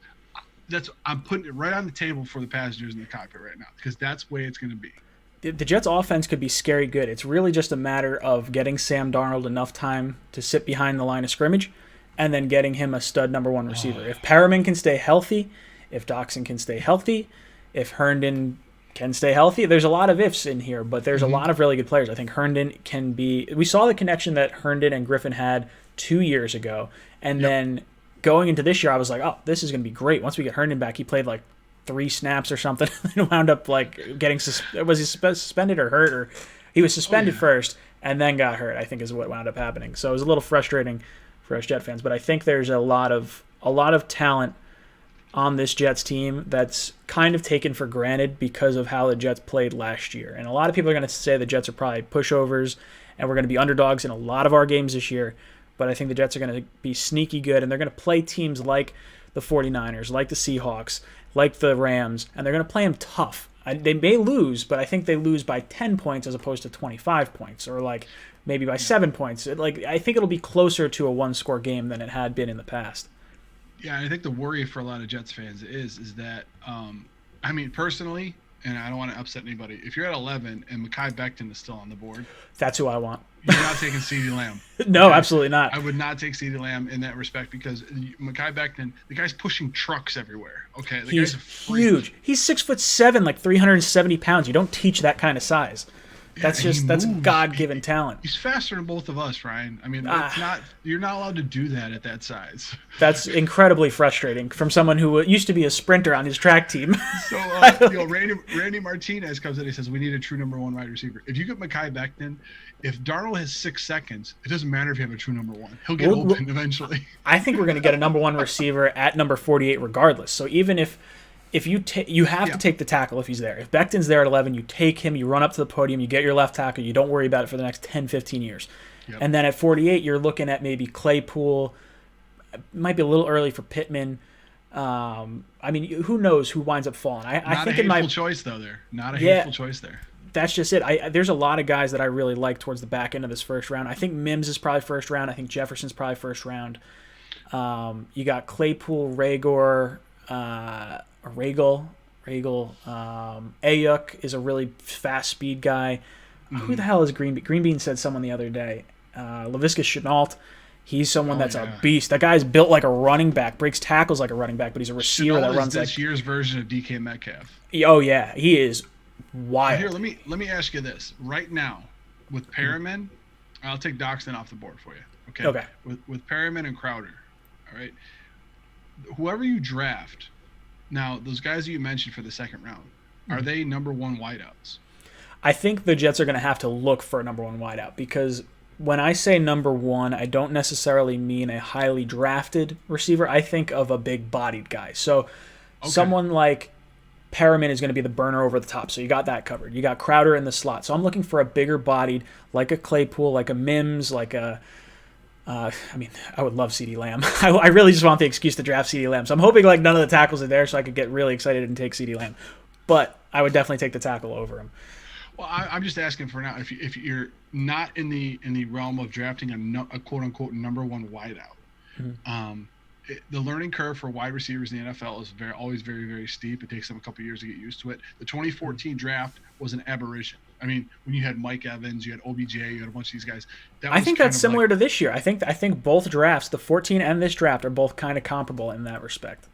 Well, Thank you so much, Brandon O'Hara, for the $1.99 donation. I'll get to your question in just a second. I'm going to let Mario finish his thought. No. What I was saying is if you're looking to draft him, if you think Perriman is going to be your one and Crowder's going to be your slot guy, then this kid, without having that pressure on him, not being a first-round pick, can mature in the offense with Gase and Darnold and do all that stuff in the offseason. But, the thing we got to realize, too, is that because of what's going on around the world, how much time are they going to have to learn the playbook?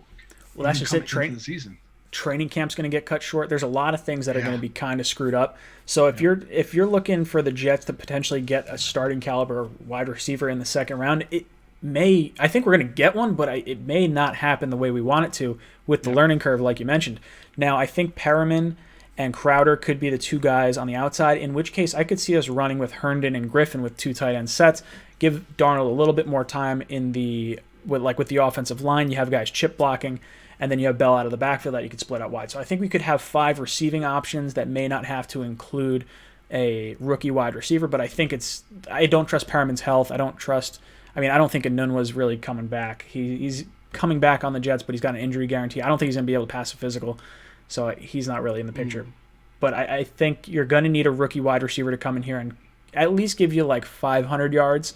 If you get 500 yards, which is, I guess, what Doxson has been able to do, so if you can get the 500 yards from Doxson, that could be enough. I don't see Sam as a guy that's going to lock on one particular target over and over and over again, like maybe maybe Dak Prescott might do with Amari Cooper, or Watson might have done with Hopkins. Like I think Sam kind of spreads the ball out to whoever's open. I don't think we need to spend crazy money on receiver with Sam at quarterback. I could be wrong on it, but that's sort of my vibe. Brandon O'Hara. I'll let you get your question, because that's why I think that having 3 twos. I agree. Because no team has 3 number 2 corners. That's why. Well, that's just the law of averages. You should be able to beat any defense with a bunch of number 2 receivers. You don't need a stud one. A stud one does help, but you may not want to pay $20 million a year to have that stud one. True. So he says, is Herndon better than Dustin Keller? I believe so. I mean, Dustin Keller had a lot of injuries over the course of his career here with the Jets, and there was always hope that he would do well. I would put Herndon in the same realm as Keller in that we hope he does well, and he has not proven it enough, but I think Herndon's upside is much higher than what Keller's was at the time. Kind of my thinking. I'm going to open up the phone lines again. Guys, if you've not answered the question of the day, down below in the comments, I keep saying comments, down below in the description, there is a link to the Jets Discord. Head down there, head to the poll section. There is a question there. Which New York Jet wore pantyhose in a TV commercial? Answer that question right. I'm going to raffle off a shirt, a hat, a mug, something like that at the end of the stream. So make sure you stay tuned for that. You guys could get your number called. Wow. I see you guys saying T. Higgins. T. Higgins is going to be an interesting player. You're against him. I'm telling the passengers right now, please do not mention T. Higgins. You do not want him for the Jets. If the Jets draft him, I'm going to celebrate like we won the Super Bowl because the guy already admitted that he does not run a full route tree. Yeah, I saw that. I was system, like, you need a full route tree. Yeah, T. Higgins Google is probably Sammy the one. Watkins. Yep, I would say T. Higgins is the one receiver I particularly do not want in any of our like second round scenarios. I would say if I had to hope for a receiver that's going to be there in the second round, it would be Mims, it would be Jefferson, but I think both those guys are probably gone. What sucks is the Jets are picking 48th. So even though we had a bad record, we're still picking like in the middle part of the second round. It's really frustrating. Was that from the deal with the Colts still? No, what happened was the Jets are the worst team at 7-9. So we're picking 11th. So in the second, since there were so many teams at 7-9, we now have the last pick of the 7-9 teams. That's how they do it? It's weird, yeah. Realize that. Yeah, so because it was all tied, it kind of rotates, or in some capacity it does. But that's why the Jets pick at 48 is so wonky. It's not a top 11 pick. It's the 16th pick or whatever in that round. So a little bit more frustrating. Guys are saying, how about Van Jefferson? So Van Jefferson, his father is it wide receivers coach maybe? I think it was wide receivers coach. But I mean, he's the wide receiver from Florida. He's probably projected to be about a third or fourth round pick. I think fourth round is where I've heard a lot. I'm good with the Jets double dipping at wide receiver. If I could go, let's say just off position, not talking specific players. Tackle in the first, receiver in the second. I would probably try to get edge rusher or corner as the 2 third-round picks that the Jets have in some capacity. Which way you go, it depends on who's on the board. And then in the fourth round, I'd probably try to take either a wide receiver again or a running back because you're going to have to get some type of insurance policy for Le'Veon Bell. Right now, Bilal Powell's not under contract. Montgomery's not under contract. So you're gonna need someone. I believe Bell's gone after this year. So you're going to need a starter in place anyway. Oh, God. We got a caller coming up on the line. Call from. What's up? Welcome to the... Oh, he hung up. All right. Got some cold feet. No caller on the line. Sorry about that. I heard some giggles in the part where you leave your name, and I knew that was bad as soon as I picked up the phone. Guys are saying, we must double dip at wide receiver. So I think double dipping at wide receiver is probably going to happen to help Sam. I see double dipping at offensive linemen in some like potential respect, but I don't think the double dip's going to happen in the top 4 rounds. I think we'll do lineman, receiver, edge rusher, corner in that order is sort of how I'd prioritize it. I just hope that the Jets don't take Van Jefferson in the 3rd round because what happened to the last Florida player that was taken in the 3rd round? Don't you? Oh God, it's the player that I was so high on. I wasn't high on Ja'Kai Polite prior to us drafting. Prior to us drafting him, once we drafted him, I was like, "Oh, I'm watching the tape on this guy." I was like, "I am set on this. I would much rather have Quentin Williams at 3 and Ja'Kai Polite in the 3rd round." And I look like such a dummy. I would much prefer Josh Allen and at the 3rd pick and have our 3rd round pick back with an offensive lineman. And I've never flopped so hard. No. Honestly, we all have the guys that we love. I mean, for instance, Paul loves Zay Jones, for the love of God. I mean, and the Bills ended up drafting him, and then he ended up just being he had a case of the dropsies. You know what I mean? Yeah. So it was we all have that one guy that we gravitate toward, and that's what happens. The one guy that I did was Xavier Rhodes. I was huge on Xavier Rhodes, and I thought he was going to be unbelievable. You know, another guy, I think Cleveland took him in the 2014 draft. I think his name was Justin Gilbert. He was a corner. Yeah, yep. I was huge on Justin Gilbert, and then he just fizzled. Totally fizzled out. I was like, this guy's going to be a stud at cornerback. Oh, yeah. He goes to Cleveland, and he ends up just never playing again. So just womp. Now, generally, I'm like relatively dialed in well, at least for the early first round picks. But man, I wanted Bosa first last year, obviously. Then a trade down. So Quentin Williams was really like my 3rd choice. Man, I wish I could have had that back because Josh Allen looks like he's going to be legit. Yeah, he's playing on a defense with a ton of other talent, but man, I would have taken him. And then maybe you re-sign Leonard Williams. Who knows? Maybe you don't actually wind up trading him because you don't have that logjam with him and Quentin Williams. Now, Quentin Williams had the whole gun possession through LaGuardia issue earlier this offseason, and it'll be interesting to see if he winds up getting either jail time or suspended. There's guys that have actually brought firearms into airports before and did not wind up getting suspended, as shocking as that is. But, man, he does not pass the idiot test. No, he does not. I'm just trying to look up something real quick. When the Buffalo Bills, somebody was saying in the chat, let me look at it, Todd Sill, right? They need a lockdown corner for Greg Williams. I know this is going back a ways, but I do have some familiarity with Greg Williams being a Bills fan.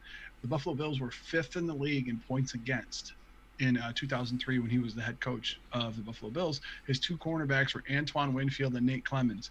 And if you remember those guys, if you ever happen to Google those guys, Antoine Winfield and Nate Clemens. Clemens ended up going to San Francisco. Antoine Winfield went to Minnesota, and then his son actually went to Minnesota. He's in this year's draft. Neither one of those guys were tall enough to ride any rides. So neither one of them were actually considered number 1 corner, quote unquote, shutdown corners in a defense for Greg Williams. What he did was he shored up that front line and he shored up that front 7. So he was able to actually have some success. Now the fact that you have Poole and Desir there, I think those guys are leaps and bounds over Winfield and Clemens. And you got a freak back there, and Adams at direct traffic. So I think I think it's going to be all right. I don't think you need a lockdown corner in New York right now. I don't think you need to reach for that pick. That's why I think that's what he was saying. So you need to draft one of those guys. Yeah. So I did it last year when I said edge rusher is the position that we should have targeted last year, whether it be in free agency or the draft. That should have been the pick. Now, looking ahead to this year from last year, I was saying, hey, wide receiver, tackle. Those are going to be the 2 positions we're going to need to address this offseason. It looks like that's what's going to wind up happening with Douglas bringing in all the offensive linemen and poised to take a lineman at number 11 and a receiver in the 2nd round. Now, for next year, I would say cornerback and edge rusher wind up being the 2 that pop up again and again. Maybe running back, maybe you say cornerback and running back, but I think the Jets need a stud young pass rusher. We don't have it on the roster. Jordan Jenkins is not that guy. He's an edge setter, and he gets a lot of coverage sacks. He had like 8.5 sacks or something like that, and they were really bad sacks. I don't believe he's as good as that sack number would otherwise indicate. I think cornerback this year, I'm okay with passing on it and kind of piecemealing it together. I would like to add another cheap piece. Darby, unfortunately, just signed, I believe it was with the Redskins for like $4 million. $4 million? That's stealing. I was a little upset with that. Yes, he was pretty bad, but at least it's like a body out there that could maybe play better in a better defense. I think Prince Amukamara is still out there. I would be okay with bringing him in on a 1-year contract. He's about 30, 31.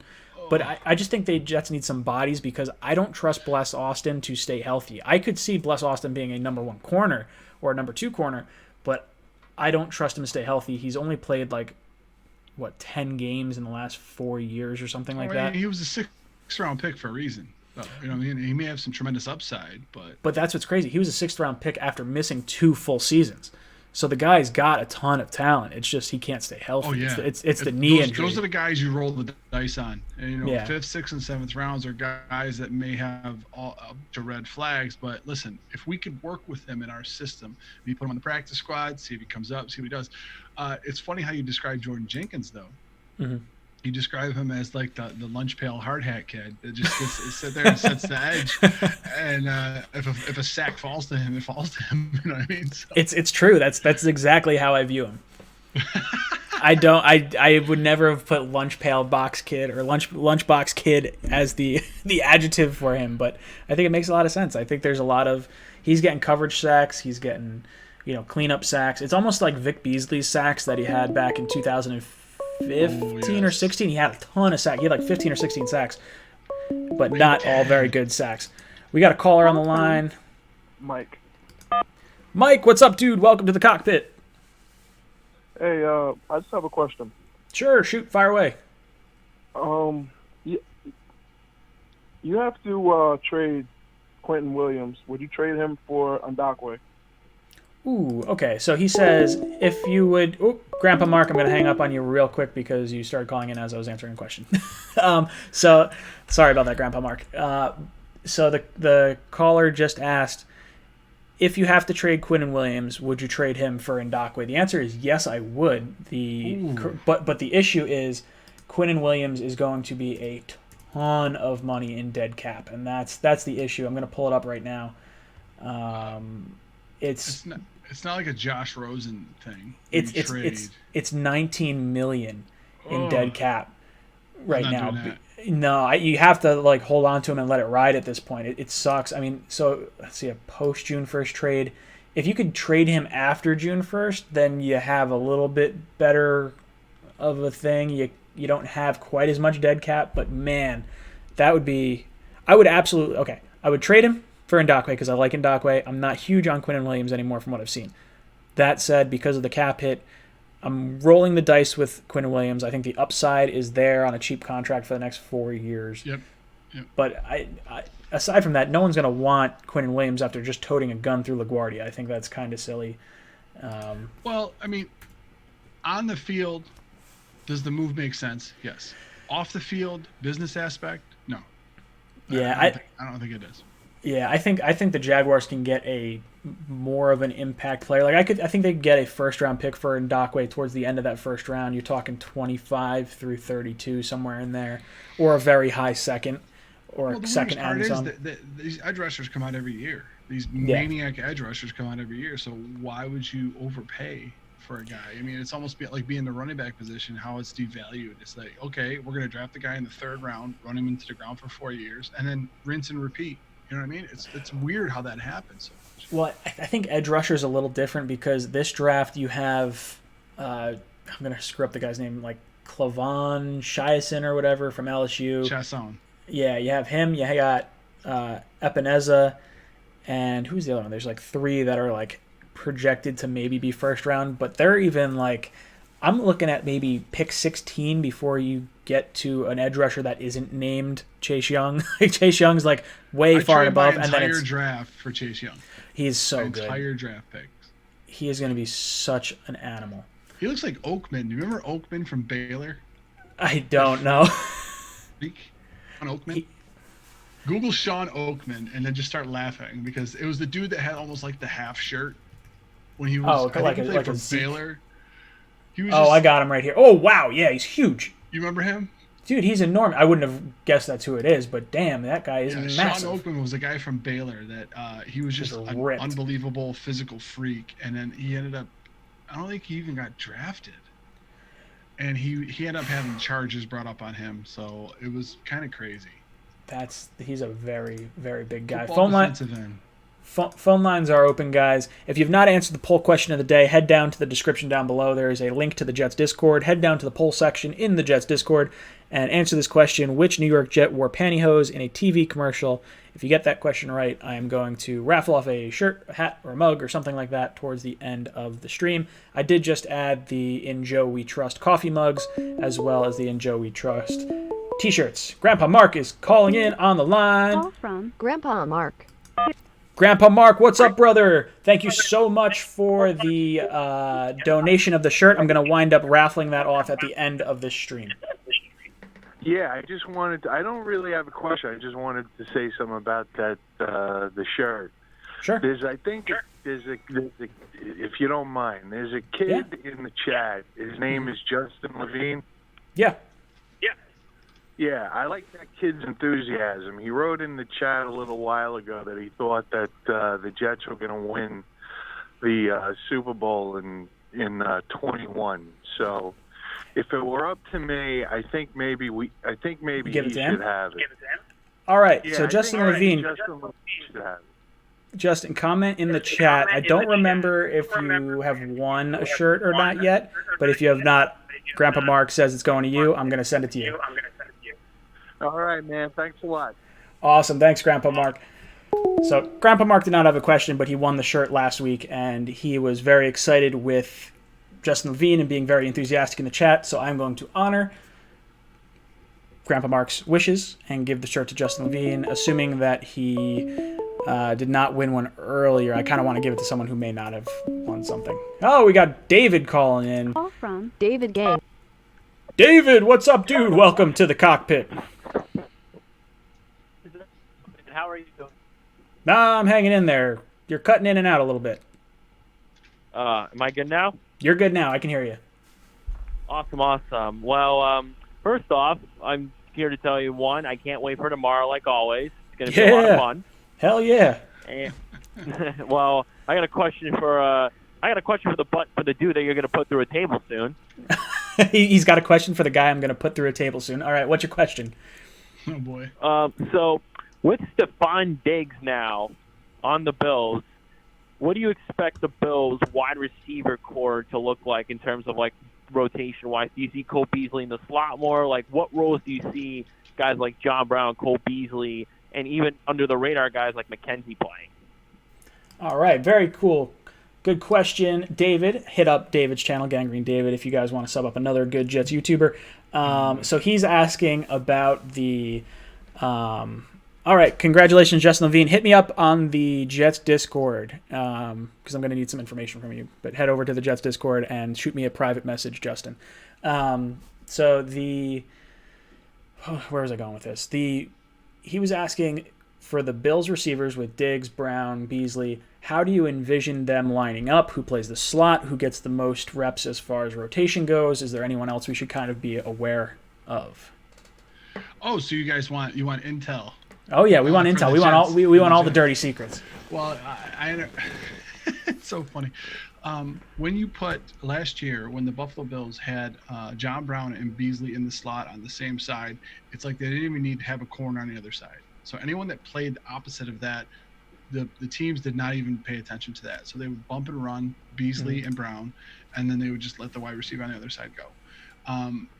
The Buffalo Bills play 70% of the time they played 11 personnel, one tight end, one running back, 3 wide receivers. So now what you have in this aspect, you have Brown and Beasley on the same side, Beasley in the slot. You have Stephon Diggs by himself with a tight end, Dawson Knox, on the other side, and you have Devin Singletary in the backfield. So that is going to be the set that you're going to look to see a majority of the time from the Buffalo Bills coming out in 2020, if we ever have a season.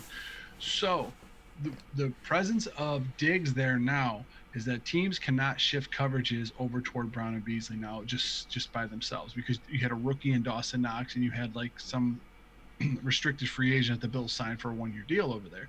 So now that's the main cog that you're going to see is Beasley in the slot, either on the side of Diggs or on the side of Brown. But Brown and Diggs are going to be your two outside main guys. Beasley's going to be in the slot. You're going to have Dawson Knox as the tight end on whatever side. If they do run a bunch formation, I can foresee Beasley being they run that triangle bunch. So you're going to have Beasley up on the line, Diggs and Brown off the line, cutting underneath behind them. So that's what the Jets can plan to see this year coming up. Dude, I'm interested to see that howitzer of an arm that Josh Allen has lobbing bombs up to Stephon Diggs. Hopefully not against the Jets, but I am excited to see that. I think that's going to be pretty fun to watch. Allen is actually one of the quarterbacks that I actually do enjoy watching a lot, and I kind of hope he stays in the division because I don't necessarily fear him as a quarterback. I fear him more as a weapon overall because his legs are just so scary, and he can just cause a home run play so fast, whether that's with his legs or his arm. Now, I think if you can kind of contain him in the pocket and you're forcing him to make maybe more throws that he might have to think through a little bit more, I think that's where you could get a little bit of hiccups from him. I don't believe Sam Darnold's on the same wavelength as far as physicality goes. I do think Darnold can make all the throws. I think he's going to struggle a little bit with like the deep bombs, but as far as the AFC East quarterbacks go, I think Allen is fun to watch. Well, I mean, Joe Montana had a line he said a long time ago, and I'm not comparing him to either of the quarterbacks that you were talking about. What I'm saying is that Joe Montana always used to say, "I don't throw darts at balloons. I throw balloons at darts." So his thing was, if Darnold can get his timing down, which I don't foresee being a problem at all, if he could just get his timing down and let the ball go early enough that his guys who are the speedsters can run under it, I think he's going to be fine. I think, and I've told you this many times on your streams, I think Darnold's a lot more polished than Allen. Allen came into the NFL as a very, very raw prospect. He's still very, very raw. He's still trying to learn. And like I said, I think Darnold's just further along in the mental aspect of the game than Josh Allen is, and he's had some unfortunate things happen with injuries. So did Allen. So we'll just have to see. And I say mono is an injury, but because he missed time. You know what I mean? That's what I meant. So I look for great things out of this division. You know what I mean? There's going to be a lot of talent in this division. You got to remember, Darnold and Allen were drafted in the same year, as everyone knows. You're going to have two other quarterbacks probably coming into this team drafted this year and drafted in 2021 if the tank for Trevor Lawrence is true up in New England. I really hope not. I hope they don't get him. I'd be so frustrated. Can you imagine though if, like, let's just say Tua, Lawrence, Allen, and Darnold are all in the same division? It's exciting. I'm not signing up cool. for that. No, it's cool. It's exciting, but man, I really don't want it. I actually have a guy that worked for me last year who goes to Clemson, and he had a class with Trevor Lawrence, and he goes, "Man, he is dumb as rocks." Which he's like, he is dumb. Now, football IQ compared to regular IQ, totally different things, but yeah. I would like to believe that Belichick is looking for like a smart guy, not necessarily like a good football player that he has to kind of worry about at times. I mean, Trevor Lawrence is incredible though, so I just prefer not to have him in the East. I really, you know what though, I don't fear this, but I think it's something that would be hilarious if Fitzpatrick went to the Patriots and completed the cycle. Just completed the cycle. Completed the cycle. Just play for every AFC East team. It wouldn't surprise me, I guess, if he's the guy that Belichick covets. Absolutely. He's one of the smartest quarterbacks. Yeah, he's a smart guy. He doesn't make too many mistakes. I mean, he's a gunslinger at times, but when he thinks he's a gunslinger, that's when he makes a mistake. Well, that's just it. That's when he starts whipping the ball around, and then you start seeing like 5 interception games like the Jets had against Kansas City, and then I start like punching people. Harvard. He has a economics degree from Harvard. So I think you got a 49 on the Wonderlic. I mean, that's impressive. The Wonderlic's out of 50. Dude, side note, we should do that one time live on the air for everybody. Is take a Wonderlic together. We should do a Wonderlic test. We could do that. We should do it between you, me, DNP, and Dougley. If we can get them to be like, hey guys, we're going to do an AFC East panel. We're going to do a Wonderlic live. See, I don't know if we can do it because I think it's time based. Yeah, so I think we'd each have to do it online. So we'd be like clicking around, and either like someone did it multiple times before the stream, or we just like they randomize the questions. Like we do that. Like a group of podcasters in Buffalo, we always do it every year and try to see who's the smartest guy all the time. So I think I got a 44 or something like that. 44 or 45 on it. I think I got a 41 or 42 the last one I took. But it's fun. It's actually really fun because you're watching the clock constantly. It's 50 questions in 12 minutes. If you don't know, they give the Wonderlic to the guys at the combine, and just to let you know, just kind of bring you up to speed. Frank Gore got a 6. I think Vince Young got an 8 or something like that. Like I think Marino scored pretty poorly. I think Marino got an 11. Marino did awful. Marino did pretty awful. Peyton Manning got like in the 20s. I think Aaron Rodgers got a 40 or something like that. I just remember those numbers off the top of my head, but it's pretty hysterical. Yeah, no, it's great. Guys, we have 14 minutes left in the stream. Head down to the description down below. There's a link for the Jets Discord. I put a question of the day in the poll section of that Discord, or you can click on the link that Nightbot is posting in the chat over there. That'll take you to the poll section as well. Which New York Jet quarterback which New York Jet player wore pantyhose in a TV commercial? I think pretty much everyone has answered this one correctly anyway. So we've got about 20 people or so that have answered this question. So make sure you head down to the description down below, because shots fired by GGD in the chat. He says, "Welcome to the cockpit. My name's Ryan, and I'll be your pilot tonight." All right, you making fun of me? Okay. Hey, you know what? That's just what happens. Oh, is he saying hashtag nothing much, man? Harry? Oh, okay, whatever. I'm working on putting together a Patreon page, and I'll probably launch it when I get to 10,000 subscribers. I don't want to do it too early, but my lead-in thing is Welcome to Jets Talk. My name's Ryan. I'll be your pilot. I do it all in my videos. I do it on everything I do anyway. I had to run through that, multiple times, and then like I end it with, please put your tray tables in their upright and locked positions and prepare for takeoff. I have fun with the whole. It's called a flyby. I like it. I like the flyby. Ladies and gentlemen, welcome to Jets Talk. My name's Ryan. I'll be your pilot today. If you're new here, hit that subscribe button. If you've been here before, I love having you. I've heard that so many times of watching your videos. And I've tried to like switch it off and like do a different kind of intro, but it's just kind of ingrained in it. And when I do the editing too, I just kind of copy and paste like some of the things that I did in the video before. So the natural hand, if you've been here before, and the hand going backwards, and then it pops up, and I don't even have to like edit anything anymore because I've gotten it down just timing wise. So it's mostly a lazy thing on my part for like being like, okay, I just want to pump out this video as fast as possible, because trying to like make all the animations populate at different times is a little frustrating at times. It's funny. Todd still puts in there, LOL. Yeah, you know what? YouTubers can be fan of YouTubers, guys, when we're covering our channels and everything. So. Oh, absolutely. That's how it works. I started following #sports, Mario and Paul's channel, back when. And I just found out you can actually figure out when people started following channels. So I think I was around when you were at like 400 subscribers, maybe a little bit less. And it was really cool to like just sit there, be in the car. Never thought I'd really talk to you guys. I left a comment on one of your videos and we started going back and forth. And now it's like, this is my favorite non-Jet YouTube page that I get to like BS with back and forth. Mario and I will go back throughout the week and just take shots at each other. Whether it be Bills news or Jets news or something like that. It's a lot of fun. We had no intention of having Mario on here until 5 minutes before, when he hopped in the chat and was like, yo, you need a co-pilot. I was like, sure. Jump in right now. Let's rock and roll. Well, the reason why, and this is why that Ryan is so accepting of me as a Bills fan. I am a Bills fan.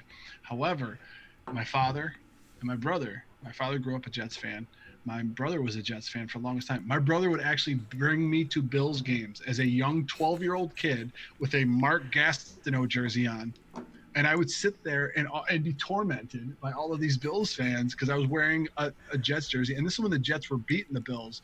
And my brother's sitting there. He's got his Ken O'Brien jersey on. He goes, "Where are you guys going? You guys trying to beat the traffic?" I'm like, "You're going to get us killed. Can you knock this off?" So believe me, I am well-versed in the history and everything that goes on with the Jets. So I know a lot of things that are going on with you guys and what you've had to deal with Brady and division, because I'm a Bills fan now, and I know that's what happens. I mean, you got to deal with all this suffering that we've had for so many years. So I think that's one of the reasons why I'm kind of like grandfathered in by Ryan for that. You're an honorary Jets fan the same way I enjoy watching people go through tables. So I feel like I'm sort of an honorary Bills fan in that respect. Like I love Bills Mafia. I thoroughly enjoy everything about it. Like I think it's a lot of fun to watch and like see the Barstool videos on things, and just I wish the Jets had something, maybe not Jets Mafia, but some kind of like gimmicky kind of fan related thing. Like, yeah, we have Fireman Ed, but when the Jets suck, he's not there. So it's, I don't know. There's a fan experience and a camaraderie that comes with Bills Mafia, or like the Vikings with, the chants and everything they got. And everybody, yeah. Yeah, I think there's a lot of cool stuff when they do the things for the fans, and I don't know if the Jets necessarily have one other than like the chant, which is great, which I don't know why they have never had a pilot lead the chant, because I think a pilot should lead the chant. It just makes no sense to have one guy that could potentially not show up to a Jet game leading the chant. And nobody does anything. Yeah, that's just it. Like when Fireman Ed's not there, the chant is not good. Like I love Fireman Ed. I've met Fireman Ed. He's a great guy. I ran up to him in the parking lot when I was like a 12-year-old kid. So I absolutely adore everything that he does. I love the helmet going on. It's just everything about it is fantastic. I just wish he was there all the time, and I wish like there was the energy, because the energy was not there when he was not going to games. The energy was not there, and you could tell.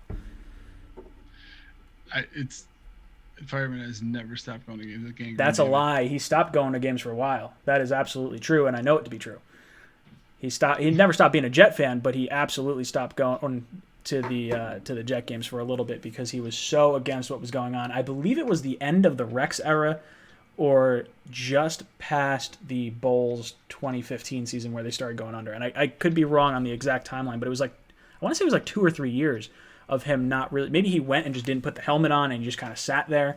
But like I know for a fact he was not doing the chant for a while because it got really awkward when they started putting random people on the jumbotron around the stadium to try and get them to do the Jet chant, and it was like a half-assed Jet chant every week. Yeah, the unfortunate thing about the well, not unfortunate, but the Bills Mafia is that the stadium is set in a spot where there's so much space around it and so much land around it, so the tailgate experience has become part of the game day experience. So I mean, a lot of people will just be out in the parking lot. Some people get there like on the weekends and stuff, and I personally do not understand the whole table thing. I really don't get it. Okay, you want to be put through a table, it's great. You should go sign up for WWE. Just go visit the Dudleyville, you know what I mean? Go do something like that. So I don't understand why the whole table thing, but I think that's probably why.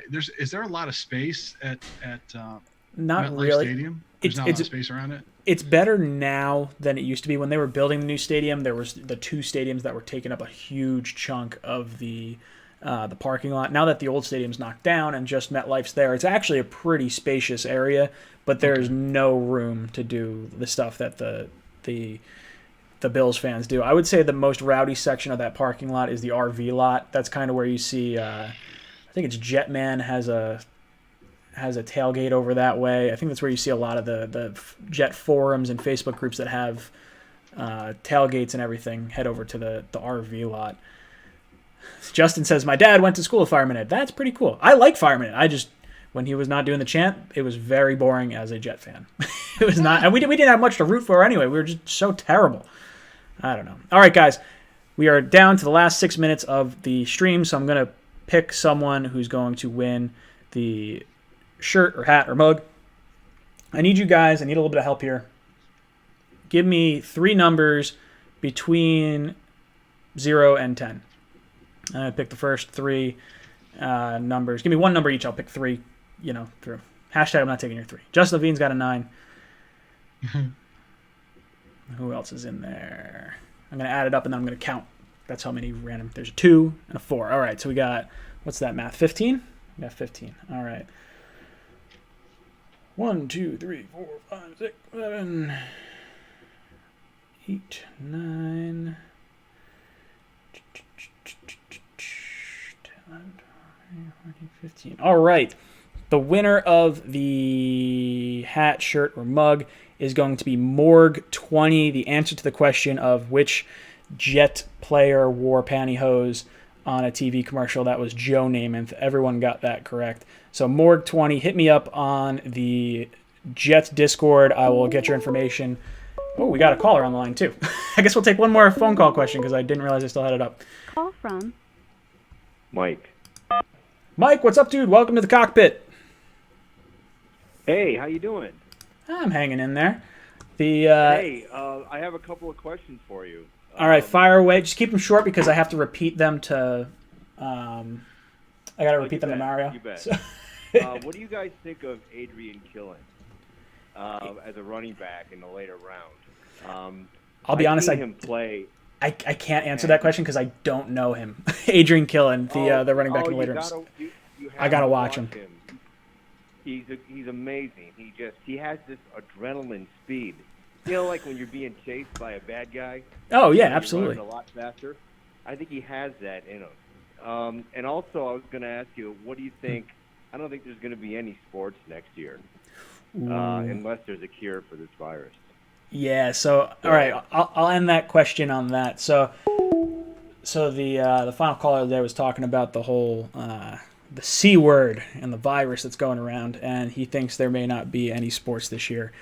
And that's a concern for me because I'm supposed to be getting married at the end of May, and as it gets closer and closer, it seems like that's probably not going to be a possibility for me and Becca.